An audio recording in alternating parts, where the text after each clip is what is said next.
If you want to lock the Mail app on your iPhone with Face ID in iOS 18, you might notice that with the new iOS, there are a direct built-in option to specifically lock individual apps like Mail. So here's a step-by-step guide to lock the Mail app on iPhone. Here's how you can do it.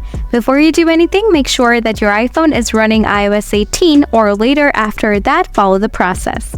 Step 1. Set up Face ID on iPhone. Open Settings on your iPhone. Scroll down. Tap Face ID and Passcode. Enter your passcode. Make sure to set your Face ID or Touch ID, whichever available for your device. Step 2. Lock Mail with Face ID on iPhone. Come one home screen.